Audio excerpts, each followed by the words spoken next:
Good morning, everybody. Sarah Tober. I'm the Executive Director for the Plata Economic Development Alliance. We're going to get started with Elizabeth Philbrick because she has to jump out pretty quickly. So for our local partners, we're going to start with her, and then we'll move to Jessica. All right, everyone. So it rained last night. A little bit of joy for that. I'm Elizabeth Philbrick, your County Commissioner. I did want to let you know that this week I did meet with some of our amazing fire people in our community. A tiny bit of moisture like this really only extends our safety season by about a week each time it rains. We are likely going to be going into one of the longest, driest, and most dangerous fire seasons our county has ever seen. La Plata County is one of, if not the most flammable county in all of Colorado.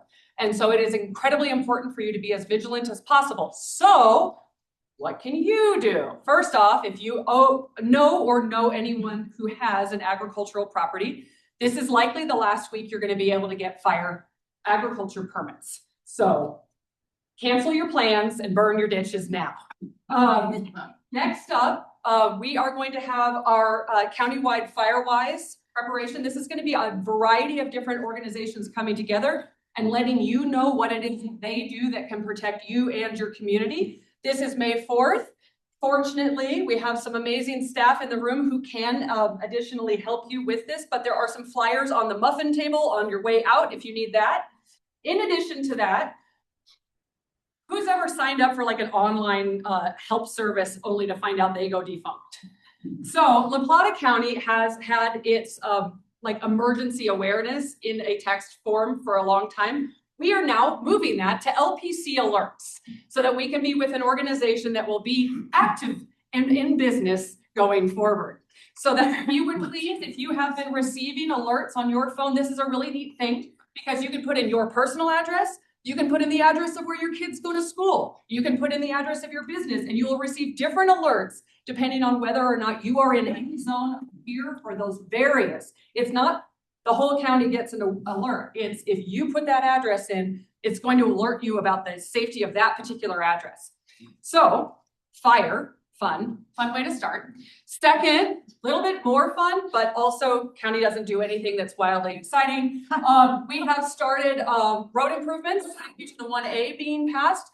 We have for the first time ever capital improvements planned for the first time ever. That's not true. For the first time in like 6 years, we're able to actually have capital improvements planned. No government gets to say this very often, so I want to say this. The first huge length of chip seal road was 302.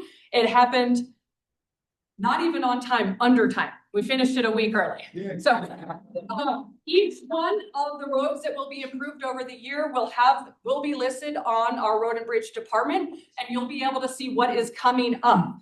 We are slating different roads every 3 months because the road and bridge department has informed us they can't really, they have a lot of external factors that can affect what they can and cannot do.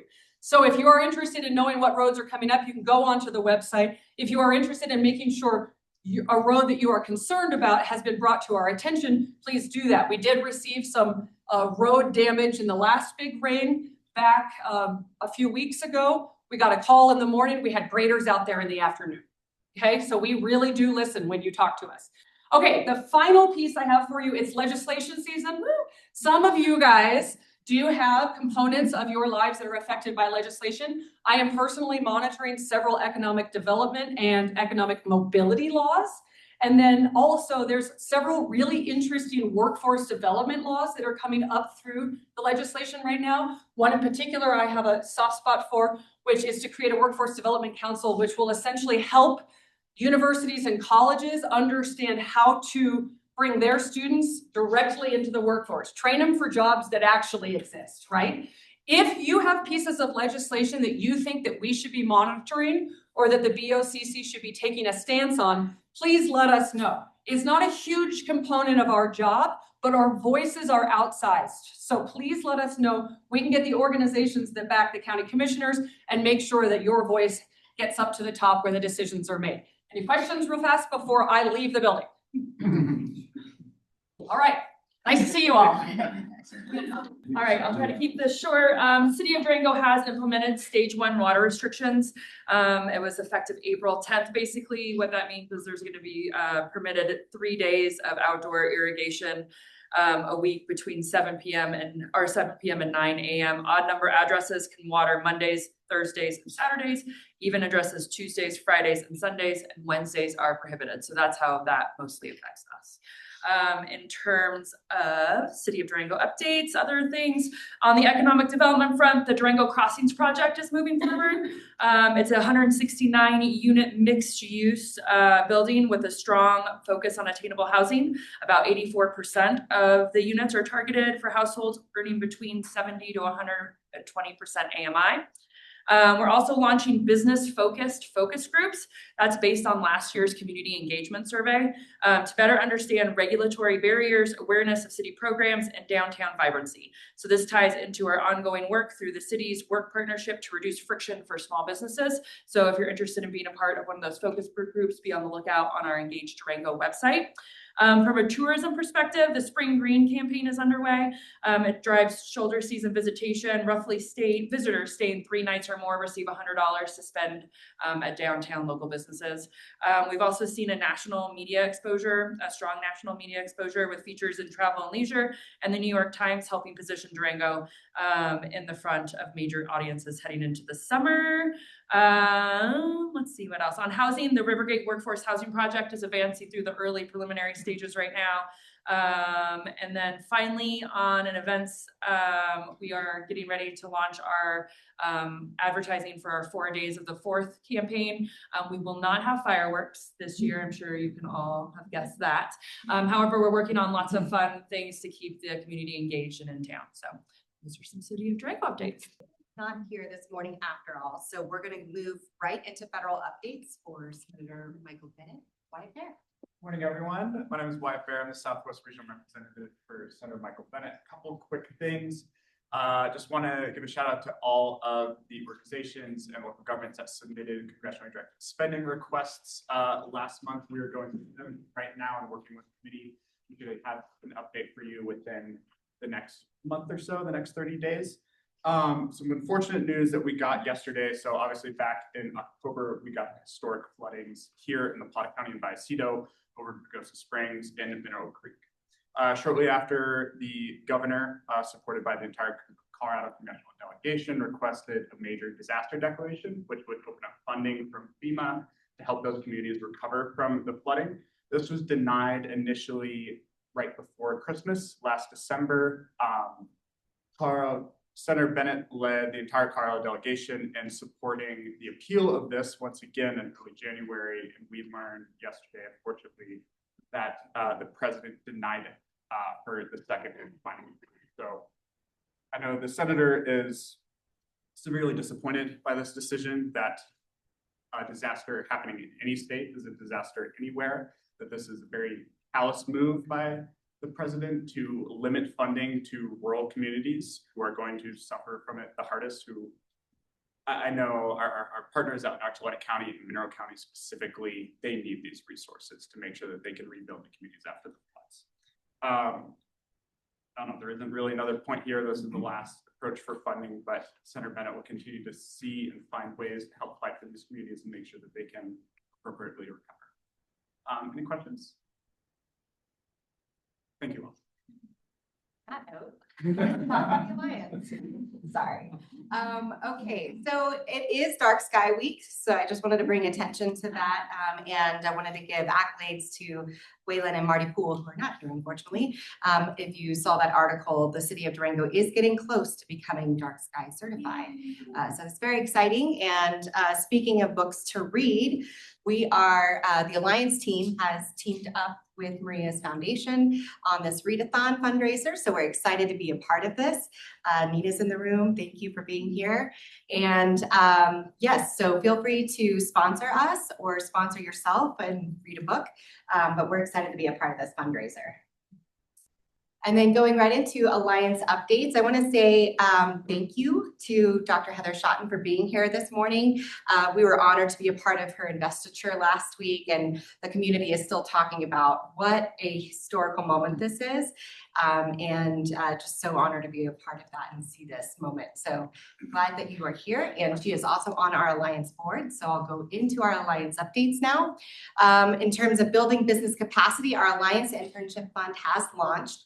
So what that means is that if you or your organization is interested in getting an intern, you can identify that intern and apply for funding. You can either get match funding of $1,500 and your company would provide $1,500, or we are providing full funding for some organizations up to $3,000. We want these interns to have a living wage. We also want them to have a project or work that they're doing that we can highlight either here at the investor member meeting or with our board. So we're excited to be relaunching that internship program that we've had in the past, and we will keep it going until funds are expended. Let me know if you have any questions, but it is on our website, so you can easily find it and access it. And then as far as the La Plata Opportunity Network, we have our movetodurango.com, which has a local job board on it, as well as some housing opportunities. This whole concept of relaunching this program was to help provide business capacity for businesses that are scaling up or growing, and they're needing help with finding housing, finding childcare, finding those kinds of opportunities. So we have relaunched that. Please be sure to visit it. It's movetodurango.com. And the Air Park Economic Feasibility Study is off and running. We will probably have an update for our investor members in June, but we have engaged stakeholders. We are compiling data. So we're having those critical conversations about the future of the park, as well as what is economically feasible. So if you have any questions or thoughts about it, I know there's a lot of history on this project and institutional knowledge. I'd love to chat you up about it. But we are looking at this with a fresh lens and looking specifically at light industrial, as that continues to be a need for our business community. And then in attainable housing, we have our Catalyst Fund Round 7 open currently. So if you know of any attainable housing projects for the workforce, please direct them to some pre-development funds through this Catalyst Fund. We will have it open through the end of May, through May 1st. The Catalyst Fund, Yeah. April 27th. 27th, there we go. So yes, and if you have any questions about that, let me know. We are currently rebuilding that Catalyst revolving loan fund. We should be made whole this month, which means we'll have almost $1 million to deploy for construction loans at 1.75%. So it's a great way to diversify the capital stack for attainable housing projects for the workforce as well. And then Project Run, our workforce development program, Libby will be giving us some updates here in a minute, but we do have our early child educators, business and leadership cert coming up in June, as well as our fundamentals of water operator. And then we have our healthcare workforce pipeline internships rolling as well. So if you have any questions about those programs, please let me know. Oh, and of course, the summit. Can't forget the summit. It's coming up September 10th. And we have our 3 keynote speakers, as well as a policy panel in the afternoon. We are currently reviewing all of the proposals that we received for breakout sessions. And our advisory board is meeting to make those finalizations of the program so that we can release that at the beginning of June. So if you haven't sponsored the summit, and would like to, again, feel free to come talk to me afterwards. But we're down to the $1,750 levels. So we would be happy to have those sponsored. And now Lisa Molina, the Vice President of Pueblo Community College. Morning, everyone. My name is Lisa Molina. As shared, I'm the Vice President of the Southwest region. Pueblo Community College is one of 13 community colleges here in the state of Colorado, and Pueblo Community College Southwest represents our 5 counties, which includes, of course, all of our school districts, our high school partnerships, a couple of math passes, and everything that falls in between. And so PCC as a whole, we continue to advance the regional workforce message as a whole. And the ways that we are doing that, so targeting some of our key areas and the differences that we are making as it relates to the economic region here, healthcare, pathways, and partnerships. So what does that actually mean? So as a whole, we continue to show up for a conversation. So two of our programs that we've developed to really respond to this is Rad Tech. Rad Tech is something that we continually hear is a needed position in our workforce. So what we've done at PCC, this is a program that we do have at our main campus. And so here in the Southwest, we rolled it out with a very intentional pathway. We'll actually have 2 students graduate with their associate's degree this May. Those students have a very small cohort of 2, and also allow them to have very direct one-on-one clinical interactions and conversations with their instructors so they're ready to enter our workforce. The program will continue to double year after year so that we continue to meet this workforce need. The second one is our EMS program. Our EMS program has an EMT certification, advanced EMT. It also has paramedic and a bridge program into nursing, all responding to our needs within the community. But what we've done specifically with EMS is to target our rural communities. One of the biggest barriers that our students continually face is transportation, access to the education. So what we're doing is we're bringing EMS to those regions. So PCC has already shown up in communities like Silverton, Uray, Ridgeway, Olathe, and Lake City coming on this fall. So we bring the education to them by using all of our technology, and then we train their individuals to work directly with our students. Again, to directly target the needs within our community. Other things that we're doing include construction. So this is a common theme that we always hear from the workforce. We need more construction. But what does that mean? So a couple of years ago, PCC brought on 2 certificates and an associate's degree, but we've done more than that. We've partnered with community leaders to really understand what exactly do you need. So not only do we have the 2 certificates in our program, but we're continuing to build upon that. We heard that feedback loud and clear that there needs to be more business. There needs to be more leadership skills, not just the hands-on work that our construction workers will have.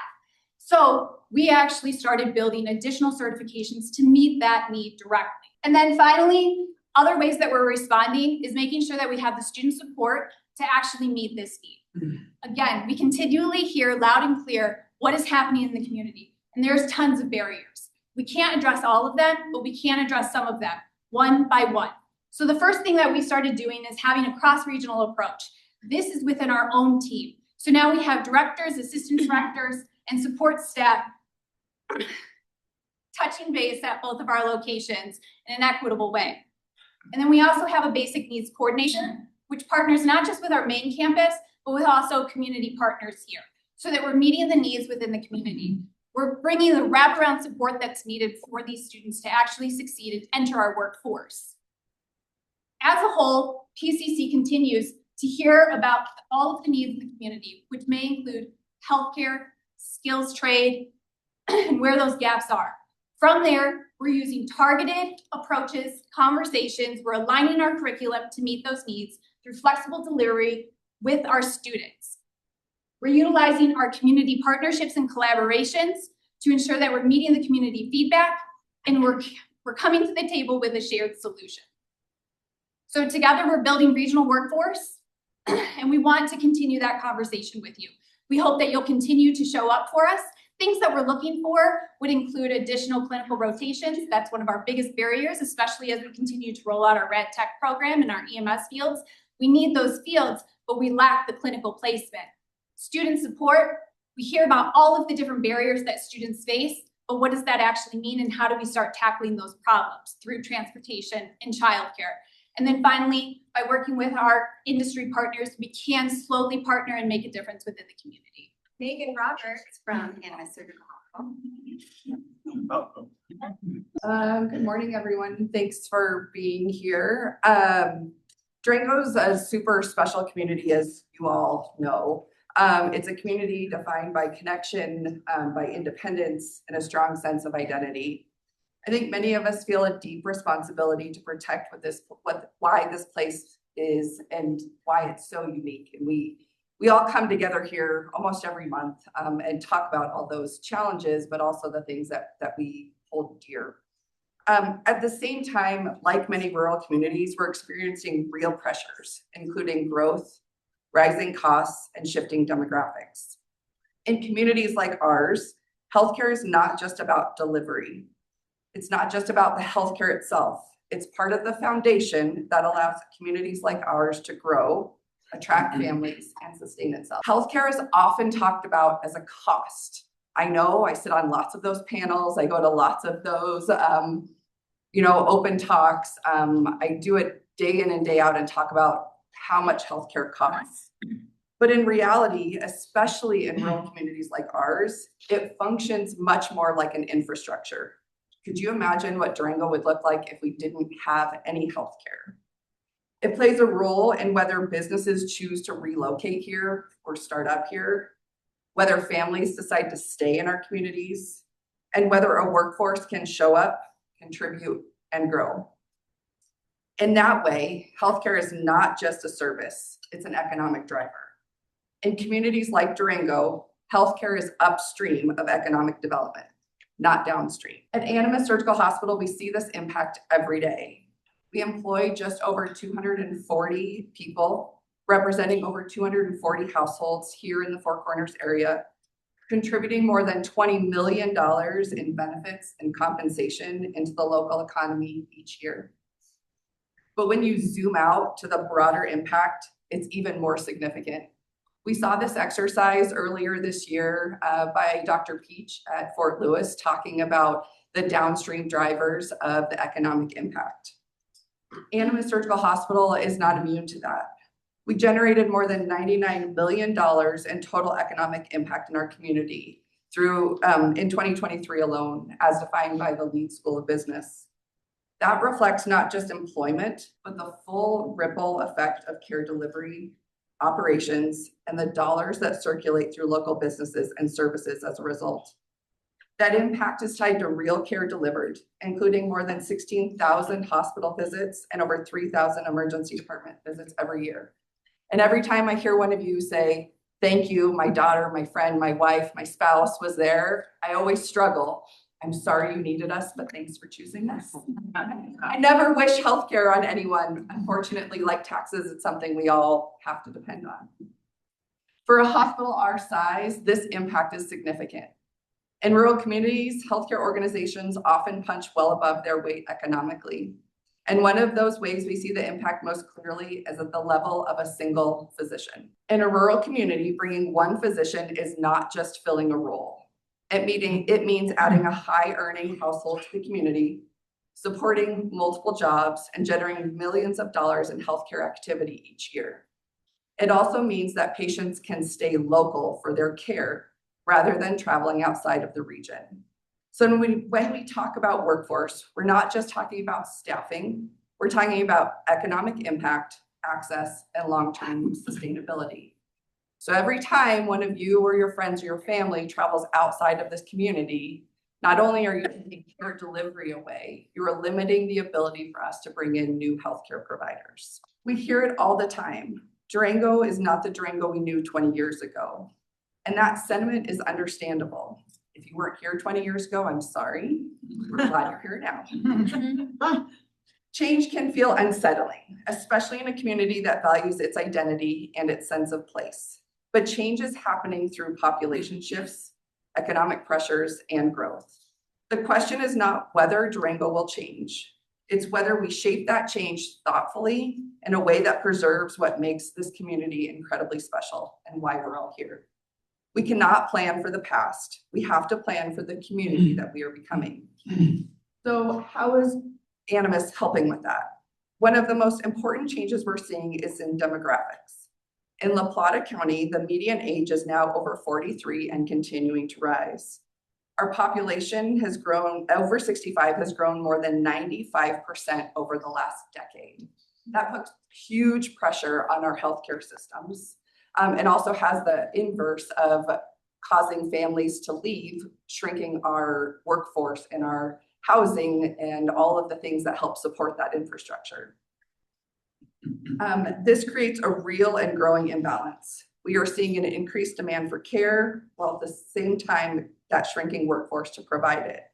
And that dynamic doesn't just affect healthcare, it affects all of your businesses, housing, schools, and the long-term sustainability of our region. In rural healthcare, workforce is our strategy. More specifically, it's often the limiting factor on growth. The challenge is closely tied to broader issues we all feel, including housing availability, childcare access, and the cost of living. We cannot separate healthcare access from those realities. And I never thought getting into healthcare that I would be a part of those conversations. We know these challenges are never going to be solved by one organization alone. We also believe in our responsibility to be a part of the solution. We are sponsoring the Wonderlab Child Care Center with the Powerhouse with Jeff. We've helped to establish a nursing scholarship at Fort Lewis to support their high fidelity lab and help grow our own. We partner with PCC to be a place for their students to come do their clinical rotations. We also support our high school students in coming through to do internships and clinical rotations with us. We continue to support the City of Durango's workforce housing initiatives. And these aren't side efforts. In a rural community, that's what makes healthcare access possible. It's why my physicians are upset that I'm not in my office day in and day out to support them, because I'm constantly out in the community trying to continue to grow and build our workforce. But it's bigger than just our organization. If we want Durango to grow and thrive, healthcare has to be a part of that conversation. The constraints we are talking about, including workforce, housing, and childcare, are not unique to just our industry. They're shared across every sector in this room. We see real opportunity for alignment in housing, workforce pipelines, and business recruitment. It's a shared challenge and a shared opportunity. Strong healthcare systems don't just support communities like ours, they make them possible. The future of Durango is not something that happens to us, it's something we are building together. We are committed to being a part of this future and to the workforce alongside all of you. So my ask for you, just like Elizabeth said earlier, is shop local. If you need healthcare services, please have your local healthcare be your first stop. And if they don't have what you need, ask, because I'm sure we're all creative in this room and we can get it to you. So thank you. Thank you, Megan. Okay, and now Lindsay Snyder with Shaw Solar. Good morning. Got some exciting business announcements to share with everybody and some really exciting energy rebates to make sure our community knows about. So thank you so much, Alliance, for making the time. Oh, it's point at me directed. Thank you. So a little bit about Shaw Solar, who we are. Again, my name is Lindsay. We've been in the community since 2006, installing renewable energy, solar, battery storage, EV charging, things like that. To do the math, it's pretty exciting. 2026 is our 20th year in business, which is a very big deal, something we're extremely proud of. We've grown from a team of 2 to now a team of 30. And just last month, in a way to make sure 20 years is just the beginning, we made the conversion to being an employee-owned company. John Shaw, the owner of the company previously, the sole proprietor, gets all the credit for doing that. He partnered with the state, with First Southwest Bank to make this happen. It was not an easy lift, but I could say as now one of the co-owners, it feels impactful. We get to now have control of the direction of the company, and on top of our base wages, actually have additional income. That helps young families like myself and coworkers younger than I afford to live here. So it's a big deal. Also, we just moved. We like to really shake things up. If we're going to have change, let's go all the way. We just moved to a new place over on Highway 3. So we're hoping to have a big party sometime this summer. Keep a lookout for an invite. We'd love to invite you to the new space.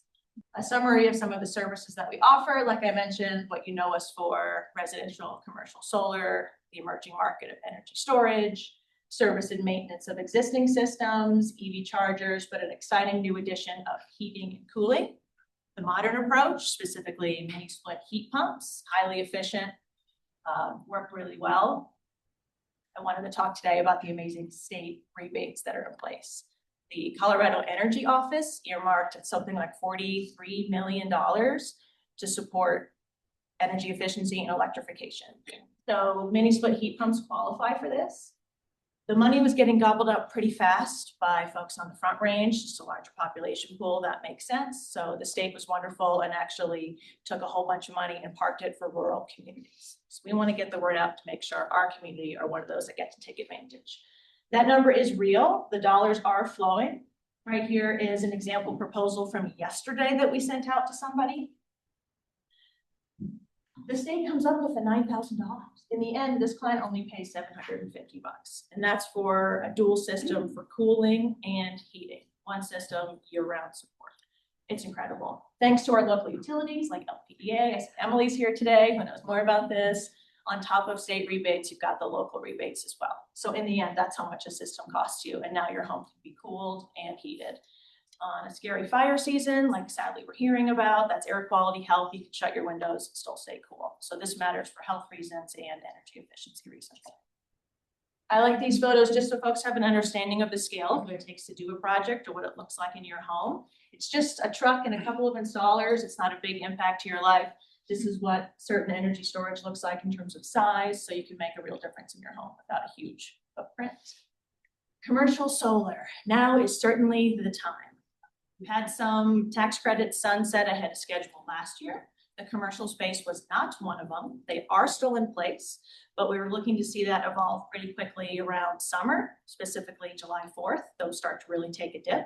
All that's required now to take advantage of truly 50%, that's like a given. Easily you're going to get half off. It's probably closer to 70 in the end.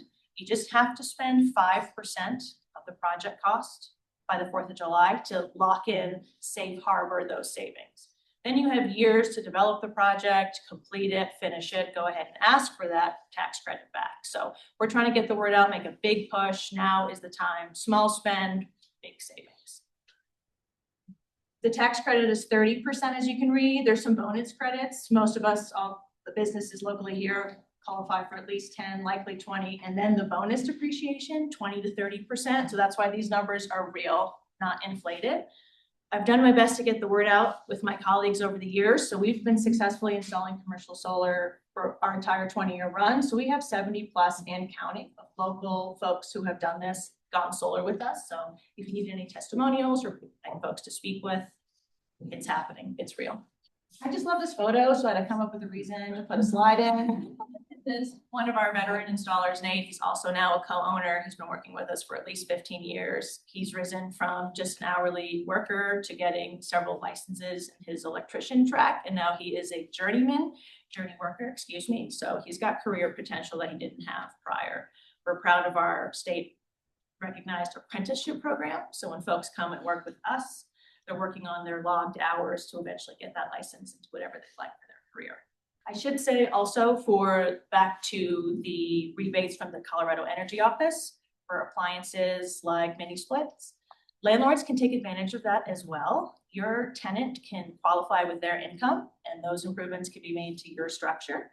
You just have to rent to that tenant or someone of a similar income for a little bit. They don't want you taking advantage, upgrading your home and then booting somebody out and charging more. So there is a little bit of a window to make sure that you're honoring the workforce element, but landlords can take advantage too. Very big deal.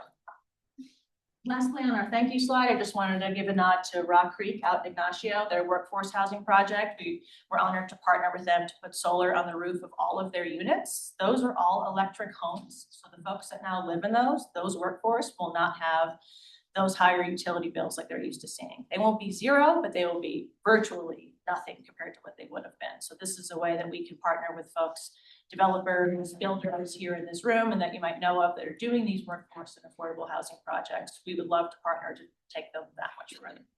So if you have any questions, I unfortunately have to take off after this meeting, but my wonderful colleague, Amber Lamb, who knows more about all of this, can hang around. If you have any questions, please talk to her. So thank you so much.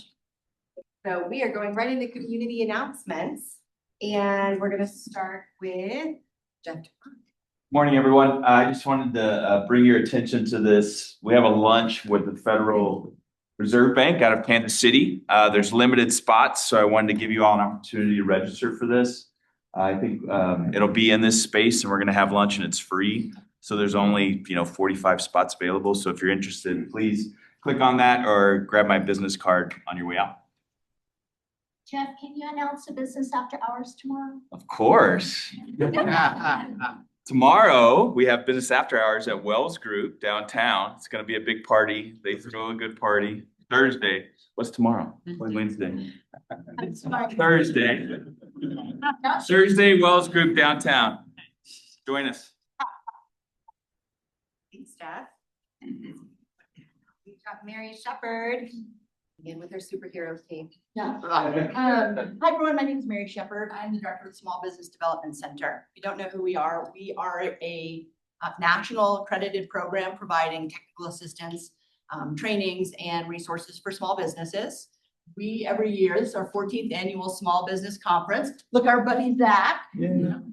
Standing here, sometimes she's here. This is the list of all the breakout sessions that we're having. Pat, want to say a big, huge thanks to all of our sponsors, First Southwest Bank and Community Fund, Colorado Office of Economic Development. I want you to take a look at these. I'm up here today to ask you to attend our conference or to send employees. We've got some great professional development pieces here. You don't have to be the owner of the business for this to be worthwhile. And I'm asking because we are right now facing a critical funding delay from our federal funding. So it's super important for us for this to be successful because it is partially a fundraiser for our senator. It helps us to continue to provide services to the community. I should have also put my last year's impact up here, but we work with a lot of businesses. We work on bringing capital development into the community, jobs created, business starts, all of those important things that we know are really important for a community. So please, if you can attend, if you have any problem with the registration, we had to move our platform because of digital accessibility. So we're struggling a little bit. Please call us. If you're having any trouble with this, we'd be happy to walk you through it and try and figure out how to get you. And there are flyers for this out here. And that's all I need to say. Thank you very much. Thank you, Mary. And yes, now we have Libby Phelps. Hi, I'm Libby Bumps. I'm with the Alliance, and this is Phelps Freely with FLC at Work. And we have been partnering on Project Run. So that's our workforce development efforts, training programs here locally. Right now, we are working on, we kind of have divide and conquer. We have an early childhood educator business and leadership training coming up. And so many people get into early childhood education as a teacher and then get forced to be a business owner. And so this is just some upskilling that we're hoping to do with our early childhood education, the existing field, to help them with some HR, some development of culture, leadership skills, as well as like budget management, that sort of thing. And so this is set to go in June. And so if you have anyone who's interested, registration is open, it is free, and we will be paying stipends for people to miss work in order to attend this. We know that early childhood educators work long days for not that much pay. So we want to support that effort. And yeah, so if anybody's interested, know someone who's interested, come talk to us and we'll show you how to get registered. And Phelps has some information on our water operator cert. Yeah, so just make sure that we're all on the same page. When I talk about water operations, I'm talking about the professionals who make sure that we have safe drinking water, who treat our wastewater, who make sure the water is in the right form to go back to the ecosystem safely. However, water operations nationally is facing what's called the silver tsunami. 30 to 50% of the workforce in that sector is going to be eligible for retirement in the next 10 years, which is a huge wave. So we really need to be welcoming people into that workforce. There's a ton of potential for growth. It is a workforce that pays a livable wage and has a career ladder that is very welcoming. This training is being co-taught in a very collaborative partnership way with Laura Reek from the City of Durango. She's the Assistant Director of Public Works. Carol Cummins, who's the director of the FLC, Four Corners Water Center, as well as a number of other water operators from around the region who are giving us site tours, amazing, and also serving as guest lectures. The whole idea of this training is really to give a very thorough introduction, under the hood, hands-on introduction to the world of water operations and the spectrum of diverse sort of specialization available to folks that enter this trade. So there's, if you like biology, great, there's a job for you. If you like chemistry, great. If you want to help protect tribal rights to water, great. If you want to protect water conservation issues, great. Like the world of water operations has an incredible amount of diversity in it. So we really want to get people excited about it. I do want to give a shout out to the more than 30 regional and tribal water operators or water professionals who have helped with the design of this training.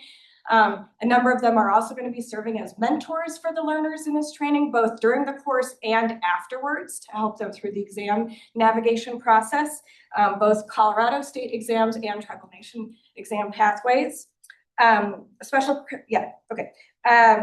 then the last thing I just wanted to note is that we are going to be offering a number of sponsorships for exam taking for folks that successfully complete the course. Those exams can be expensive. They're somewhere around $150. A lot of times you don't need to have that certification to get those entry-level jobs. So actually the city and other employers do pay for training and exams, but this really gives you that leg up in terms of getting that first placement, that first internship, that first open door. So we welcome you to share this news with your networks. Please get the word out. We really welcome folks to enter this workforce. Thank you. One more, yes, Emily from LPA.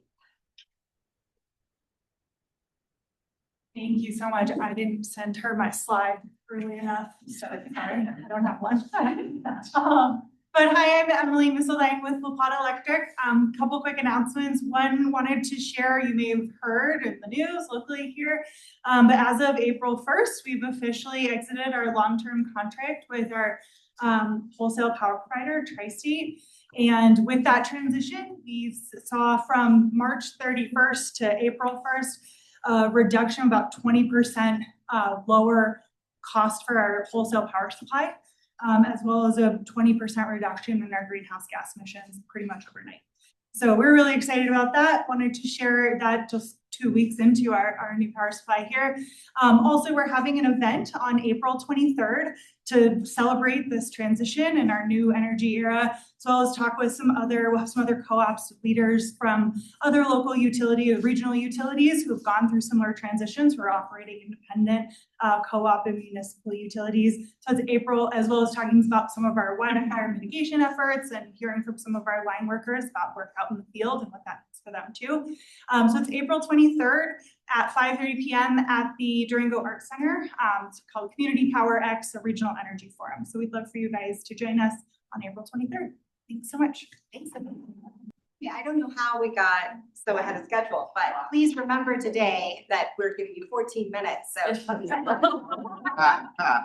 our next